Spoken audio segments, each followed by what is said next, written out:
L'histoire commence par la présentation de Lo Ki-wan, un homme de 30 ans qui a fui son pays à la recherche d'une vie meilleure. Initialement, il voyageait avec sa mère vers une région en Chine, mais un incident a eu lieu, poussant la police à le rechercher, ce qui a entraîné la mort de sa mère. Contraint de trouver refuge ailleurs, il a entrepris un voyage vers un autre pays pour survivre. En arrivant en Belgique, Ki-wan se retrouve avec un groupe de personnes recevant des instructions d'un homme. Ils sont des étrangers utilisant de faux passeports pour entrer en Belgique. Après avoir débarqué de l'avion, ils doivent se disperser, car chacun d'eux sera photographié et leurs empreintes digitales seront relevées par l'immigration. Pour éviter un interrogatoire approfondi, l'homme leur conseille de prétendre qu'il ne parle pas anglais. En entendant cela, Ki-wan hoche simplement la tête en signe d'accord. Après avoir passé l'immigration, Ki-wan se dirige vers les toilettes pour rencontrer le passeur qui doit le guider en toute sécurité en Belgique. Après un bref échange d'identité, Ki-wan demande une adresse. L'homme lui propose alors de l'emmener en taxi mais demande un certain montant d'argent. Acceptant l'arrangement, Ki-wan entreprend un voyage de plusieurs heures jusqu'à ce qu'il atteigne le bureau d'enregistrement des réfugiés. En échange de ses services, Ki-wan paie l'homme avec de l'argent taché de sang, mais l'homme lui rend un billet, le considérant comme porte-malheur. L'homme offre alors sa carte de visite au cas où Ki-wan voudrait retourner en Chine.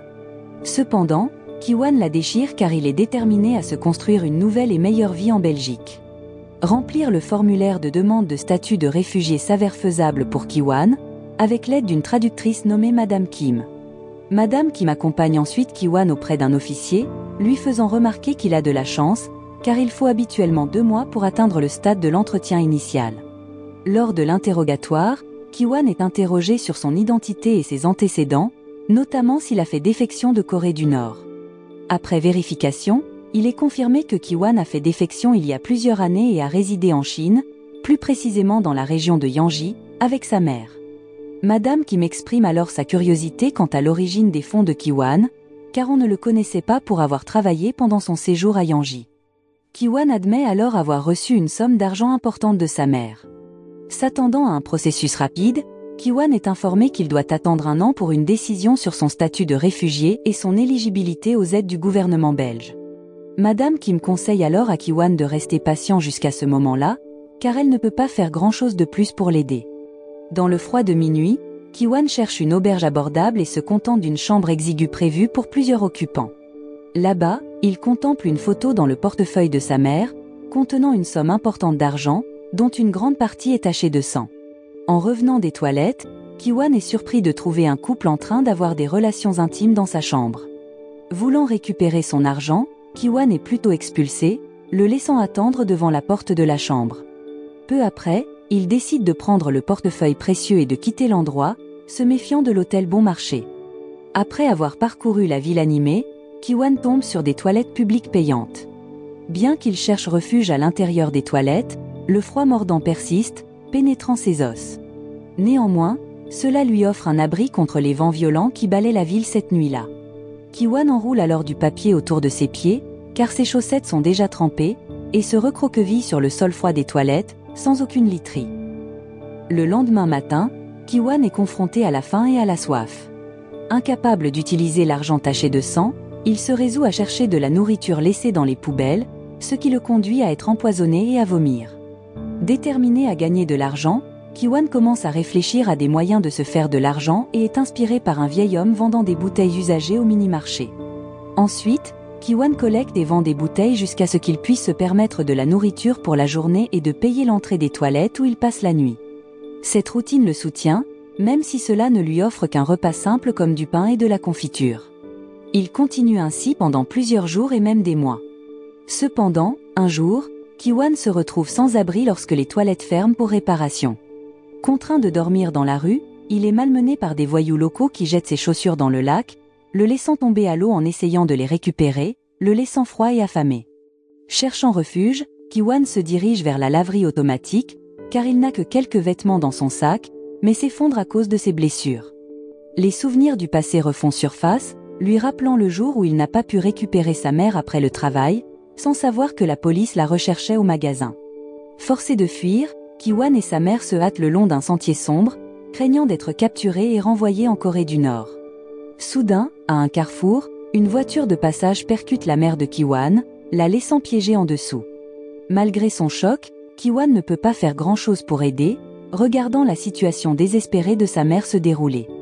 Peu après, l'oncle de Ki-wan arrive et tente de déplacer la voiture, mais il est trop tard pour la sauver. Dans ces derniers instants, la mère de Ki-wan le presse de s'échapper, espérant qu'il puisse vivre librement sans cacher son identité. Bien que déchiré, il ne veut pas quitter sa mère, mais elle et son oncle le pressent de partir immédiatement car la police arriverait bientôt. De retour au présent, une fille coréenne nommée Marie s'approche de Ki-wan inconscient et vole son portefeuille, découvrant son identité nord-coréenne. Le lendemain, Ki-wan se réveille dans un commissariat après avoir signalé le vol. Heureusement, la police arrête rapidement Marie grâce aux images de vidéosurveillance et tente de contacter son père pour la caution. La relation tendue de Marie avec son père est évidente, car elle exige furieusement sa présence immédiate au téléphone. En entendant leur échange animé, Ki-wan s'approche de Marie et lui demande des explications sur le portefeuille qu'elle a volé. Marie avoue alors avoir jeté le portefeuille et dépensé tout l'argent, ce qui provoque la colère de Ki-wan. Ki-wan révèle ensuite que l'argent provient de la vente du corps de sa mère décédée, conformément à son dernier souhait. Son oncle avait organisé la vente après le décès de sa mère, exhortant Ki-wan à honorer sa dernière volonté en commençant une nouvelle vie dans un autre pays. Bouleversé par cette révélation, Ki-wan envisage de se faire du mal, ce qui provoque une lutte entre lui et son oncle, qui l'exhorte à honorer le souhait de sa mère et à survivre. Cette nuit-là, Ki-wan visita l'endroit où sa mère était décédée, nettoyant les rues tachées de sang et pleurant sa perte. Incapable de lui offrir des funérailles dignes, Ki-wan jura de réaliser le dernier souhait de sa mère. De retour au commissariat, Marie proposa de rendre le portefeuille de Ki-wan à condition qu'il témoigne qu'elle n'avait volé que $30. Le montant minimum pour qu'un voleur évite la détention avec un garant. D'abord réticent, Ki-wan pensait que Marie manquait de honte, mais elle argumenta qu'il ne récupérerait jamais son portefeuille si elle était emprisonnée. Finalement, ils trouvèrent un accord, et Ki-wan témoigna devant la police et le père de Marie pour arranger les choses.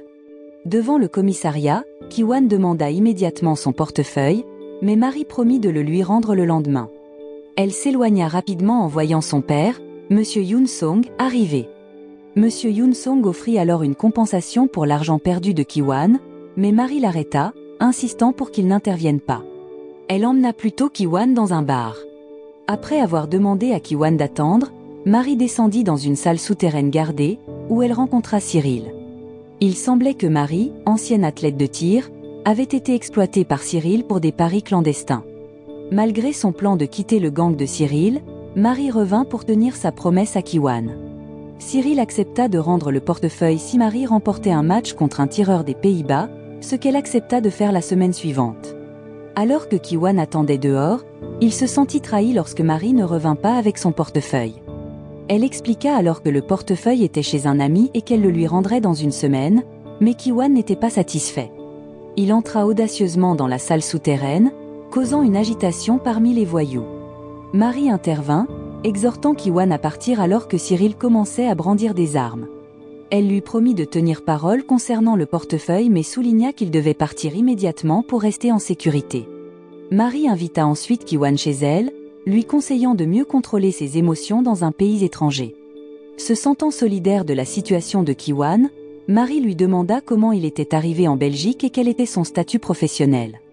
Ki-wan avoua qu'il était difficile pour quelqu'un comme lui de trouver un bon travail, il se résignait donc à faire les poubelles. Marie lui donna alors l'adresse d'une agence pour trouver un emploi le lendemain, mentionnant que le patron de l'usine était coréen et pourrait l'embaucher avec une recommandation de son père. Ki-wan se sentit indigne à cause de ses vêtements miteux et craignait d'embarrasser M. Yoon-song. Peu après, Ki-wan parut plus propre dans les vêtements fournis par Marie. Le lendemain, Ki-wan se rendit à l'agence, avec une nouvelle identité sino-coréenne, ce qui lui facilita la tâche pour trouver un emploi. Il fut immédiatement embauché dans une usine de transformation de viande et rencontra Sonju, une travailleuse sino-coréenne qui l'aida à s'adapter. Dès son premier jour, Ki-wan fut victime d'une blague et se retrouva enfermé dans la chambre froide. Peu après, Sonju le sauva et lui expliqua le mécanisme de la porte, lui conseillant de se concentrer sur son travail et d'ignorer les autres. La situation de Ki-wan s'améliora car l'usine fournissait le logement et le transport. Pendant un trajet en bus, il découvrit que Sonju volait des emballages de viande, cachés sous ses vêtements. Sonju invita alors Ki-wan dans sa chambre et ils profitèrent de la viande ensemble. Ki-wan resta silencieux en observant Sonju cuisiner, ce qui la rendit furieuse, pensant que Ki-wan ne voulait pas manger de la viande volée. Sonju expliqua qu'elle recourait au vol à cause du coût élevé de la vie en Belgique et du manque de commodités gratuites fournies par l'usine. Sa vie était plus difficile que celle de Ki-wan car elle devait subvenir aux besoins de ses 4 enfants restés en Chine. Pendant ce temps, au stand de tir, l'arrivée de Marie attira une foule désireuse de voir sa performance et de parier sur sa victoire. Cependant, pendant les exercices avec son adversaire nommé Julia, Marie perdit sa concentration, hantée par les souvenirs de l'euthanasie de sa mère. Marie nourrissait une profonde rancune envers son père pour avoir pris une telle décision sans son accord, surtout pendant qu'elle était à l'école. Depuis lors, Marie était devenue rebelle et avait quitté la maison jusqu'à ce qu'elle finisse par tomber dans la drogue. Cyril l'approcha alors dans les toilettes et lui injecta de la drogue pour booster son moral et sa concentration. Ensuite, Marie retourna dans l'arène, démontrant ses compétences précises au tir, bien que les scores montrent un match serré. Dans le dernier tour, Marie battit de justesse le tireur des Pays-Bas. Cyril tint sa promesse et rendit son portefeuille, bien que Marie n'attendait aucune récompense, malgré les gains importants qu'elle avait rapportés. Elle désirait simplement se libérer de la drogue et vivre à sa façon. Plus tard dans la soirée, Marie rendit le portefeuille à Ki-wan juste au moment où il rentrait du travail. Après l'échange, Ki-wan l'invita à le rejoindre pour le dîner dans sa chambre. Il se rendit dans la chambre de Sonju pour demander de la viande restante, tandis que Marie observait l'espace de vie désordonné de Ki-wan. Ki-wan fit plusieurs allers-retours dans la chambre de Sonju pour récupérer des épices et des ustensiles, ce qui impressionna Marie par sa détermination à préparer un repas délicieux. Malgré le fait qu'il admette recevoir des légumes gratuits du marché, la cuisine de Ki-wan fut appréciée par Marie, qui trouva le repas délicieux et se sentit satisfaite après avoir mangé. Après le repas, Marie exprima son désir de partir. Alors que Ki-wan l'accompagnait jusqu'à la fin de la rue, ils furent surpris par le livreur de thé, qui serait probablement mécontent de voir que Ki-wan avait amené une invitée. Leur gêne atteignit son paroxysme lorsque Marie, par peur, étreignit Ki-wan par inadvertance. Le lendemain, Ki-wan avait un entretien prévu concernant son statut de citoyen nord-coréen. Il présenta une photo de lui et de sa mère célébrant la fête du travail au centre de Pyongyang comme preuve. Cependant, l'agent conserva la photo, et Ki-wan eut du mal à fournir d'autres preuves, notamment concernant l'hôpital où le corps de sa mère avait été vendu. Ce manque de preuves posait un défi pour Ki-wan pour prouver son statut de défecteur de la Corée du Nord. En travaillant, Ki-wan était encore troublé par les remarques de Madame Kim. Il approcha Sonju et lui demanda si elle croyait qu'il venait vraiment de Corée du Nord. Sonju exprima sa confiance en l'authenticité de Ki-wan basée sur sa manière de parler. Après le travail, ayant l'intention d'acheter du poisson pour Sonju, Ki-wan se retrouva impliqué dans une confrontation avec des locaux qui l'accusaient d'avoir cassé une bouteille de bière. Cet incident s'aggrava, conduisant à l'arrestation de Ki-wan alors que l'incident devenait viral en ligne. Peu après, Marie apprit la situation et considéra Ki-wan comme une victime de fausses accusations. Elle tenta de lui rendre visite, mais comme elle n'était ni de la famille ni une avocate, l'accès lui fut refusé. Marie dut demander de l'aide à son père pour garantir la libération de Ki-wan. À sa sortie, M. Yoon-song conseilla à Ki-wan de s'éloigner de Marie en raison de son état instable, qui ne ferait qu'empirer en présence de Ki-wan. M. Yoon-song fournit également un avocat pour s'occuper de l'affaire de Ki-wan. Pendant le procès de naturalisation, le témoignage de Sonju déçut Ki-wan. Elle exprima son incertitude quant à sa citoyenneté, suggérant que Ki-wan pourrait être chinois et prétendre être nord-coréen pour bénéficier des allocations et des avantages en Belgique. Ki-wan remarqua que Sonju semblait avoir été forcé de faire une déclaration qui contredisait ses croyances. Déçu, il tenta de saisir le couteau que Sonju utilisait, se blessant accidentellement à la paume. Frustré, Ki-wan chercha du réconfort auprès de Marie, mais la trouva avec Cyril. Marie lui demanda de partir en promettant de le retrouver plus tard. Pendant ce temps, Cyril pressa Marie de participer à un autre match et lui offrit de la drogue, qu'elle refusa, ce qui le contraria. Cyril insista pour contrôler Marie, indépendamment de ses relations actuelles, mais il était clair que Marie devait rester sous sa surveillance. Peu de temps après, Marie pensa immédiatement à Ki-wan, mais il avait déjà quitté le dortoir après avoir perdu son emploi à l'usine. Maintenant, il travaillait comme serveur, lavant les assiettes et aidant le cuisinier.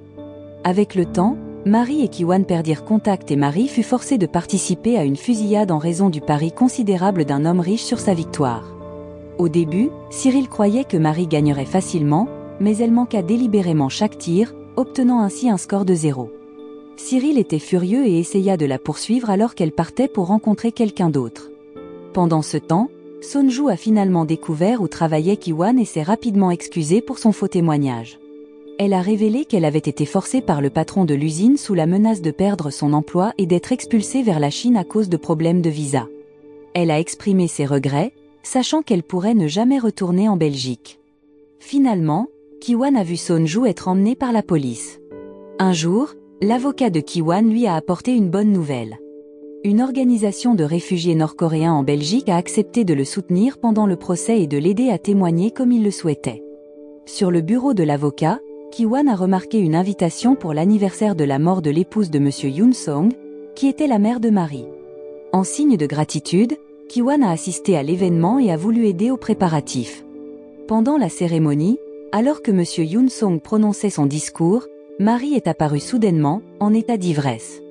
Elle n'acceptait toujours pas la mort de sa mère et en blâmait son père, ce qui a semé le chaos et détruit la nourriture disponible sur place. Marie a tenté de se faire du mal, se sentant comme si elle était morte avec sa mère. Ki-wan est intervenu, a saisi le couteau de sa main et s'est blessé dans le processus. Après l'incident, Ki-wan s'est inquiété pour le bien-être de Marie et a décidé d'aller la voir dans son dortoir. À sa grande surprise, il a découvert une épaisse fumée émanant de sa chambre. En défonçant la porte, il a trouvé un réchaud en feu qui avait failli provoquer un incendie. Cependant, la situation de Marie était encore plus alarmante. Marie semblait être dépendante de la drogue, avec un homme sur le point de lui injecter quelque chose dans le bras. Ki-wan est intervenu en frappant l'homme, mais Marie, sous l'effet de la drogue, voyait Ki-wan comme un intrus et lui a ordonné de partir. Incapable de contrôler Marie, Ki-wan a pris une grande quantité de drogue lui-même, ce qui l'a fait perdre connaissance. Affolée par l'état de Ki-wan, Marie a désespérément cherché de l'aide auprès d'un ami pour un antidote après que Ki-wan ait commencé à avoir de la mousse à la bouche, signe d'une overdose. Après l'avoir injecté, Marie a ressenti un immense soulagement et s'est excusée pour l'épreuve. Ki-wan, inquiet pour le bien-être de Marie, lui a demandé pourquoi elle utilisait des drogues et a promis de la soutenir dans ses difficultés. À partir de ce moment, ils ont entamé une relation amoureuse, passant du temps ensemble à se promener et à acheter de la nourriture au marché. Ki-wan passait parfois la nuit au dortoir de Marie, déterminé à l'aider à surmonter ses problèmes. Quelques jours plus tard, Ki-wan est retourné à son procès pour la citoyenneté, soutenu par d'autres Nord-Coréens ayant vécu des défis similaires. Marie semblait joyeuse, sachant que Ki-wan avait maintenant beaucoup de soutien. Pendant ce temps, Sonju, maintenant en Chine, a fourni des preuves cruciales sous forme d'un article détaillant un accident impliquant la mère de Ki-wan, corroborant son histoire. Cependant, ce jour crucial, Marie a reçu une menace inquiétante de Cyril, l'obligeant à se rendre à un certain endroit sous peine de faire du mal à Ki-wan. Malgré l'imminence de la décision dans le procès de Ki-wan, il ne pouvait s'empêcher de s'inquiéter pour la sécurité de Marie, se rappelant sa détresse lorsqu'ils se sont quittés la dernière fois. En suivant Marie jusqu'à la cachette de Cyril, Ki-wan a assisté à une confrontation tendue alors que Cyril engageait une fusillade avec quelqu'un au sujet de la perte de Marie.